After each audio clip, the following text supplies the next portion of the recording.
Welcome back to the Crown Report, everyone. Josh Schaefer and Scotty B himself, Scott Burnside. We are back for another episode. Scott, how's everything going? Josh, I feel I could reach out and touch you almost, except not really, because even though we are in the same city in lovely Columbus, Ohio, start another road trip for the LA Kings. We are in separate rooms. Apparently, you requested a room with no power, so That's that's true. that's a bold move to go old school with no power in your room. But no, it's great. Always great to see you, and it's great to see you in person, which of course we were earlier today as the Kings and the dads on their more. It's not an annual, it's not an every year thing, but a regular part of the season schedule for the Kings and a lot of NHL teams. And it's great to see the dads, and we're going to talk about that in the show. But always great to see you, and really happy to be here. Yeah, it's funny. We were at practice today, and like you look across the group, and it's like we got a pretty big group here because it is the dad's trip. And then Yeah. you're kind of scanning the crowd, and you're like, "Whoa, it's Scott!" So it's obviously great to have you here. At the time of recording this, they have not played a game on the dad's trip yet. But Scott, I'm curious. You were around the group today too. Like you mentioned, the dad's trip. It's not an every year thing. To my understanding, this has not been a thing for the Los Angeles Kings since COVID. So it's great that it is now being brought back. Obviously, there are some players who've been around the organization for a little while who have had this opportunity to bring the dads along before, and then players who have played elsewhere where they have since been able to bring the dads back on the road with them for a trip every season or two. So it's great to have these opportunities. But Scott, today at practice, I'm not sure if you got a chance to go into the room, but it was lively. Maybe Yeah. maybe livelier than it's been in quite some time. You know, I'm curious, have you been around teams like this in the midst of the dad's trip or even the mom's trip when these things have been going on, just to kind of see what the camaraderie and the vibes are like around the team? Yeah, I'm lucky. I've been on 3 or 4 dad's trips over the years, and I have never done a mom's trip, and I would like to. I think that would be, the dynamics a little bit different with the moms. It is, not better or worse, just different, I think. And but I've done a couple of dad's trips, and I think you're absolutely right. I was lucky. I sat in on the little talk from Jim Hiller, and then some video session from the Florida game. Of course, a big win over the defending Stanley Cup champions, and really what I thought was very cool about it, he pointed out a series of plays, both offensively and defensively, that really showed how gritty this team is and the hard work that various players put in, standing in front of the opposing goalie, in this case, Sergei Bobrovsky, and the cross checks that they took and retrieving pucks, and how, not every good play yields a goal, but enough good plays do, at least you hope they do. And in this case, it did. But really, it was a lesson, I think, that Jim Hiller was trying to reinforce for the dads.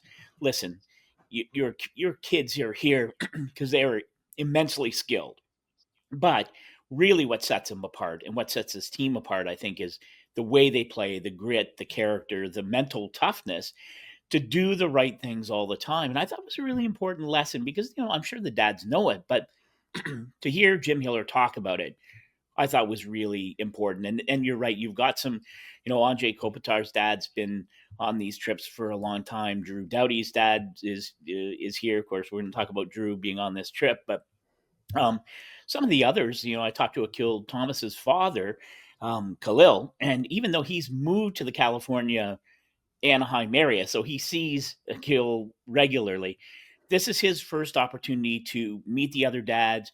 He talked about being a bit starstruck, meeting Adrian Kempe for the first time, and just the dynamic of the newer dads getting to see, their sons at work. This is their work life and what goes into it, and a road trip. And yeah, it's fun. They get to, they did some bowling and stuff this afternoon and nice dinners, and they get to be in the locker room. But it really is a window onto their sons' worlds that they don't probably get to see or understand in a firsthand basis very often. So very cool. I'm happy to be part of it. This is the first dad's trip I've been around. So I'm not sure if you've done this before too, but I've been playing the internal game in my head of trying to match one with the Yeah. other. Yes. Some of them are very, very easy, where, Darcy Kemper's father looks like him. Yeah, for sure. Yeah. Jacob Moverari's father looks I was exactly gonna like say him, that. same mannerisms and everything. Yeah. Some of them are harder than others. And then, having seen Mr. Kopitar be around for a while, and Trevor Yeah. Lewis's dad has been around for a while and has been to games. And, when we were in Utah this year for the preseason, the Lewis family was there wearing Trevor Lewis's original number 61 jerseys. So Oh, like yeah. that was very cool to see too. So some of them you recognize, other ones you have to kind of piece together. But it's certainly that's the game that I've been playing in my head for the last 48 hours. Yeah, no, you know what? And I think, I sort of joked with Jim Hiller, and I said, "Geez, you must not really like your dads. You've got a trip to a game in Columbus and a game a couple of days later in Detroit, and then dads go home and you go to Florida." But Yeah. there, there really is. This is done with a great deal of thought, and I hadn't really thought of it myself, so I wish it was my idea. But really, when you look at the schedule, and we're going to talk about this as well, right? I mean, the Kings have played 26 road games. They're on the road again. Only Ottawa's played more road games right now in the NHL. The dad's trip almost always, and you alluded to it, the buzz in the room and the players really want to play well in front of their dads. There's a lot of pride involved. And I think that when you look at the schedule, I'm sure coaches and management sat down and said, "Hey, we're going to do this year. What's a good time?" It's not necessarily, let's go to a hot place or a nice place. I'm not saying Columbus is not nice or Detroit's not nice, It's but just a little cold right now. it's just a little cool. But it really is, I think, about, finding a place in the schedule. Dog days of January. We have, this team has played a lot of road games, and this was done with a lot of forethought. Having the dads here for these two games, and they're important point games against Eastern Conference foes. So there is some, there's method to the dad's trip madness, if you will. There was certainly a buzz in the room. We try and just conduct media availability. We've got David Riddick causing problems in the background, and he usually is. He reached out and was like tapping my arm while I was trying to hold a microphone to Joel Edmondson. We've got Jordan Spence tossing things at Mikey Anderson. Like it was just a lively room, and I think part of that is because of the dads. Obviously, the other thing has been there's been new life injected into the room, and that's that. Drew Doughty's return is getting a little bit closer and closer. You've already alluded to it. He's on the trip. Alex Laferriere is on the trip. Both of them are in normal jerseys during practice, and they have been these last few days. Jim Hiller told us it's coming. I'm not sure when yet. We're going to have to wait and see. But both players were full participants on the first day of practice here on this 5-game, 10-day trip. Yeah. Well, and I don't think you can overstate the ability to ice a perfectly healthy lineup, not to put the heebie-jeebies on anyone by talking about good health, but when you're missing a first ballot Hall of Famer, which is what Drew Doughty is going to be when he decides to hang them up, a cornerstone franchise player who, of course, was injured very early in training camp. I don't know if you can overstate the importance of him coming back into the lineup. Alex Laferriere, again, really an important part of the depth that you and I have talked about on this show throughout the season. And to have that luxury as a coaching staff to be able to, slot in your, arguably your best defenseman for the last decade and a half is really important. And his presence in the room, I haven't talked to Drew about this, but I know from, just historically, injured players never, as much as people include them and there's dialogue and all, you just never feel like you're truly part of the proceedings. And this team has done very well in his absence. They're one of the top defensive teams in the NHL. They're one of the hardest teams in the NHL to play against. And the stats bear that out, and that's the standings bear it out. So, I'm curious to know what you think. What happens when Drew Doughty comes back in the lineup? What kind of ripple effect do you think there's going to be? I mean, to me, the obvious part is the offense. If there is an area that I'm sure Kings fans are concerned about, it is It's the lack of goal production. I was looking at their 18th in the NHL in goals per game. Power play, yikes, 28th. Drew Doughty should be able to help on both those fronts and maybe, take some of the pressure off the need to win achingly close, low scoring games seemingly every night. Yeah, it's certainly interesting because, like you said, the power play and the goals per game mark not great for LA. Yeah. The other thing is look at the other side of the spectrum, and right now they are not the number one defensive team in the NHL because the Washington Capitals just held Edmonton to 1 goal and then had a shutout the next night. So Yeah. they can have this one for a little while. But since the beginning of December, the Kings have been the best defensive team in the NHL, and they've been the most consistently strong defensive team in the league. The penalty kill has also kind of gone up and down like this a little bit, but up and down between whether they're top 10 or whether they're top 5. Yeah. And that's how good the penalty kill has been this year. So for me, it's very interesting because obviously Drew Doughty, who is always one of the best defensemen in the NHL, who's, like you said, been the best defenseman in this organization for the last 15 years. And then we're nearing the conversation of whether or not he is the best all-time LA Kings defenseman. And he probably Yeah. is, but there's been a lot of good Yeah. ones. But he's always in that conversation of, among the best defensemen in the league. But he also is going to bring some offense back for the LA Kings. We're Yeah. still talking about a team that has been so good defensively that when you bring Drew Doughty in, when you shake up the lineup a little bit, is that going to have a ripple effect? Is that going to make things significantly better than they even are now? Is it going to make things dip down a little bit because guys need to get comfortable with playing with somebody else? I think naturally the offense is going to improve. That much I Yeah. firmly believe. But Yeah. defensively, I'm very interested to see if do things drop off a little bit and then come back up? Are they immediately better? Do they continue to get better? It's going to be interesting because Drew Doughty's Drew Doughty, but this team without him somehow has been the best defensive team in the league. Yeah, and I think there's sometimes a tendency, especially when an elite player like a Drew Doughty comes back into a lineup after a long absence. I think there's a natural inclination to exhale a bit. Maybe this sort of the human nature. Oh, thank God Drew Doughty's back. Is there a period of time where maybe you get away from some of those details? I'm sure the coaching staff is going to be working hard to make sure that doesn't happen. But I do think, that will be one of the lessons that that Jim Hiller and his staff will be harping on is, yes, Drew Doughty's back. We can't change anything we've been doing, especially on the defensive side, in terms of our attention to detail, all those kinds of things that have led to, as you point out, they're the number 2 team in the NHL right now in goals allowed per game, number 1 in the Western Conference, number 1 in shots allowed per game. Can't change that. And I think that will be the real lesson.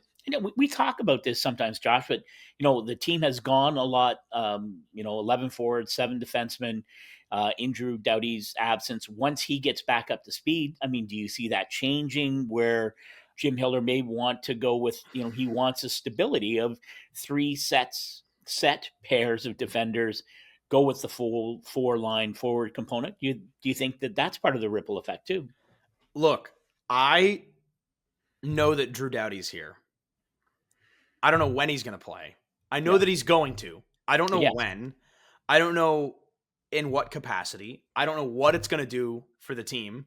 And I don't know what Jim Hiller's going to do because he's gone with the 11-7 so often this year, like you mentioned, and the team's overall record going in the 11-7 with him in charge since last year is very good. Yeah. Off the top of my head, it's like 24-7-3 or something like that since last year. It's very good. Yeah. But then, you look at them going back. Traditionally, teams play 12-6. Most teams in the league right now are obviously playing 12-6. You see it every once in a while. We were in Edmonton a couple weeks ago. Chris Knoblauch went with the 11-7 that night against the Kings.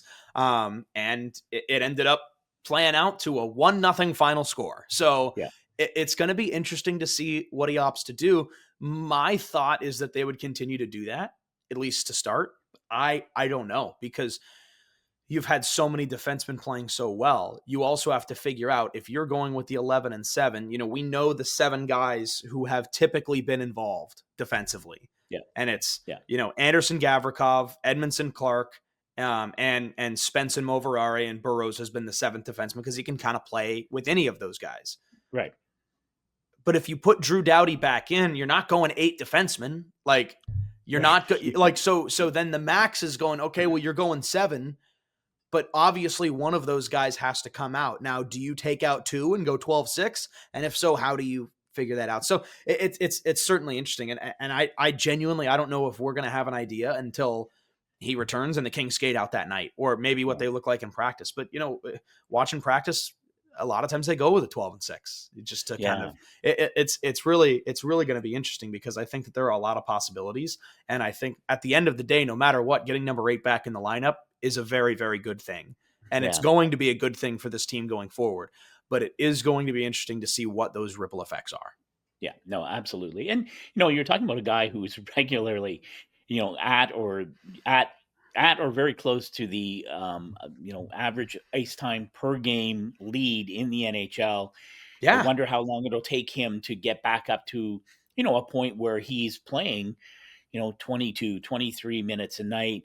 Does that change? We've seen Jim Hiller do some different things, like I think of Andre Kopitar and how he uses them a little bit differently on the penalty kill in terms of the amount of time he spends on the penalty kill because he's got so many other options. Listen, you're not putting the reins on Drew Doughty. I'm not sure that's a plan. Not sure that he's the kind of guy you rein in, but it will be interesting to see once he gets back into a sort of a rhythm and hopefully he's fully healthy. What is his usage going to look like? And that's going to be fun to see as well. Yeah, it certainly is. The Kings starting a 5-game trip, expecting Drew Doughty to play at some point on this 5-game, 10-day trip. But after that, come back to LA, and then it's a couple of weeks off, but not for everybody because we've got the Four Nations that it's coming up this week, and I know that you've been really excited about what we're going to get for the Four Nations this year. We will see a couple of Kings personnel involved. Mike Buckley, the goaltending coach, going to be with Team USA. Darren Granger, equipment manager, will be with Canada. And then, of course, Adrian Kempe, the lone Kings player who will be participating this year in the Four Nations. And he's going to be with Team Sweden. So with that being said, it's time for our Scott take of the week and get SB's hot take for this episode of the Crown Report. Yeah, it's been interesting. I've been working on a story on Adrian Kempe, and the timing's been great. I had a long chat with his father, Michael, today. I did not realize this, but his father is a longtime skills coach and coached Adrian and Adrian's older brother. Really knowledgeable, passionate hockey guy, and needless to say, so proud of his son. But we were talking about Four Nations and how important it is. And I always hate, is he underrated? Is he, I don't know. I'm like, come on. He's a really good player. If you know anything about hockey, you understand how good Adrian Kempe is. But I will say this. I've talked to a number of people in the pursuit of the story. I was talking to Paul Bissonnette, who roomed with Adrian Kempe when Adrian first came to the American Hockey League when the farm team was still in Manchester. Adrian said he did not understand all of what Bissonnette said, but he knew all of it was funny. But Paul was talking about people are going to see Adrian Kempe play with and against the best players in the world in this Four Nations tournament. People are going to see their eyes open. And here's where I believe that this has the potential to make Adrian Kempe even better. He talked about it. We had a long chat today about whether it bothers him if people don't really recognize him. He's not a player that seeks the spotlight, right? He just is not. But I think it's human nature that you want to judge yourself against the best players in the world. You want to be included when your country gathers its best players for an event like Four Nations.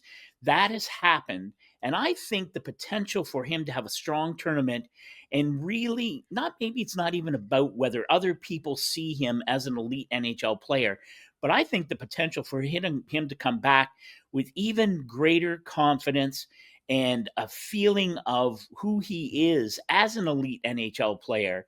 I think we could see even more from Adrian Kempe post Four Nations. That's my hot take on this, because I think he is a very proud man, and these moments don't come along very often. It's first best on best since 2016, and even that one wasn't true best on best. World Cup of Hockey had a couple made up teams. I don't count it. Sorry, but this is an opportunity that Adrian Kempe has been waiting for a long time. I think he's going to have a terrific tournament, and I think when Kings fans see him after, they may see even more snarl, maybe just more Adrian Kempe. So that's my hot take on the Kings lone player representative in the Four Nations face-off. Well, look, I think that would obviously be a huge thing for the Kings. But I also do think that this is, for me, this seems to be like the season where I think nationally people are starting to pay more attention to Adrian Kempe. Because, you brought up Paul Bissonnette. Biz has talked about Juice publicly multiple times this season about how good he is.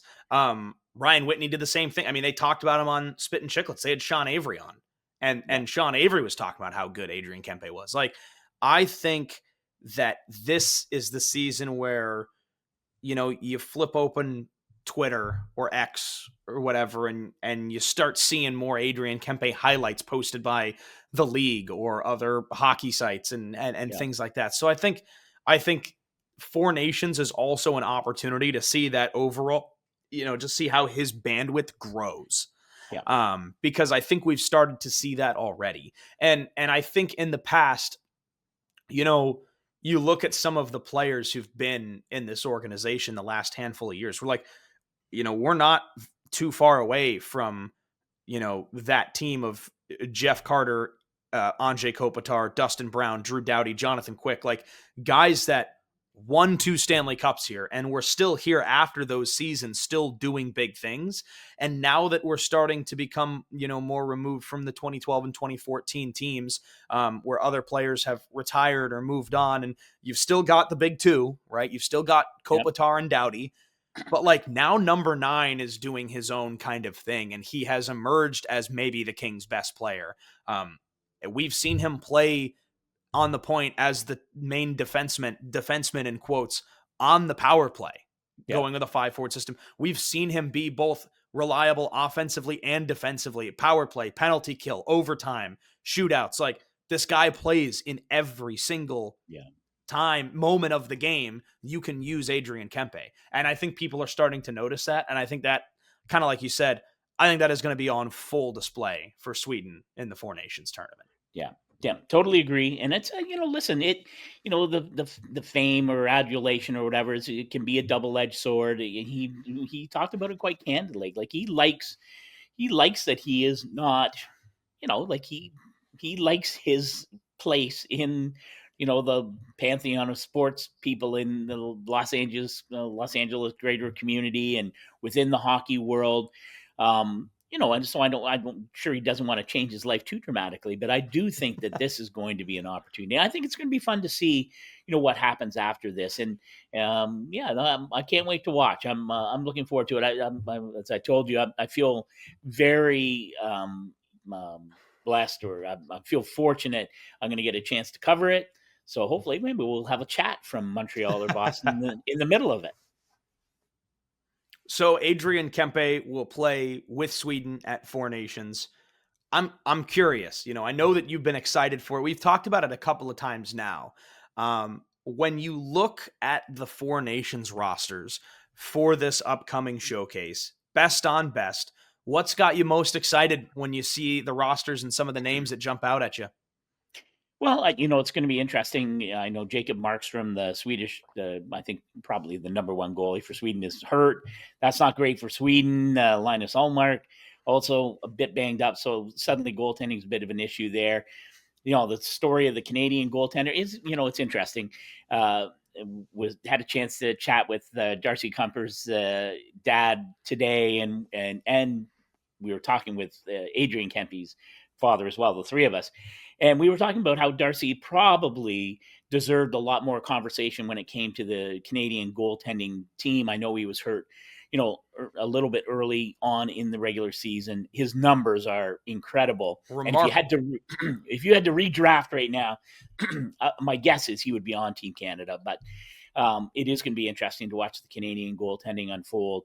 I'm first time for Austin Matthews to pull on Team USA's jersey, play alongside Jack Eichel, squaring off against Connor McDavid, and the fact that Sidney Crosby, all these, I'm old. I covered his first game in New Jersey, covered his golden goal in Vancouver in 2010. I know that it means a lot to Connor McDavid to be able to be in that room, pulling on that Canadian jersey with Sidney Crosby. And, I'm just pumped to see, because I think even though it's probably a one-shot tournament, right? You're not going to have a 4 nations face-off again, in all likelihood, because you're going into a rotation of Olympics and then 2 years after that, a traditional World Cup of Hockey tournament. And that pattern should go on, hopefully, for years and years. I think the passion, and I think the fact that we haven't, so many of these players have not had this opportunity in the past. I think the competition level is going to be very high, and that's what I'm really looking forward to. I think these players are fully bought in, and in the middle of the season, in peak condition. I do know Team Canada wishes that Drew Doughty had been a little bit earlier getting back, because I think we'd be talking about Drew Doughty in the Canadian jersey as well. But yeah, I'm really looking forward to it. How about you? Like, are you jazzed for it? I know that they've been talking about it now for a year. I can't remember when we first spoke about it. I think I might have admitted to you. I don't remember if it was even on the show. I think I might have admitted that I wasn't overly excited for it when it was first announced. But because for me, it was 4 teams, and then I think I also have, and I mean, no disrespect to some of these past showcases we've had, but for lack of a better phrase, the poor taste of some of the more recent, world showcases we've had where, it hasn't been best on best all the time. And right. Sometimes there's nothing wrong with that, because it's fun to see other guys get opportunities and see, different teams compete with each other. And obviously there was the North American team, there was the European team a couple of years ago, and that was all fine. But, it's exciting to now get closer and closer to it. And you've got the top 4 hockey countries with their top players for the most part. And so, I'm starting to get a little more excited for it. I think it's going to be fun. I wish there were more Kings players involved. I wish that Mikey Anderson had gotten a sniff for Team USA. Obviously, you mentioned Darcy Kemper. He's second in the NHL in goals against average this year. So he's been terrific. I would love it if he were involved. But, going back to the previous segment, I'm very excited to watch Adrian Kempe. It is cool to have a couple of different positions of people from the team be involved. Yeah. Like we mentioned, Darren Granger for Canada and Mike Buckley for Team USA. So the closer we get, the more excited I get. But, first and foremost, got to get through a 5-game road trip here against some of the Eastern Conference's top teams at the moment as well. So I think we wrap up January, and I will be very excited for 4 Nations. That sounds good. Well, the Kings are no strangers to the road, and once you get through this trip, you are going to get some warm weather. I'm not going to Florida with you, but you're going to get some warm weather. So enjoy all of it, my friend, and it's always great to see you. Thank you, Scott. Always a pleasure. And thanks to everybody else for tuning in to another episode of The Crown Report. We'll be back with you again shortly, coming up in just a couple of weeks. And Scott gave us a little tease. Maybe we'll get an opportunity to talk about the 4 Nations a little bit more with someone with boots on the ground. Yeah, we'll see. That would be fun. All right, everybody. We'll see you next time. And thanks for checking out The Crown Report.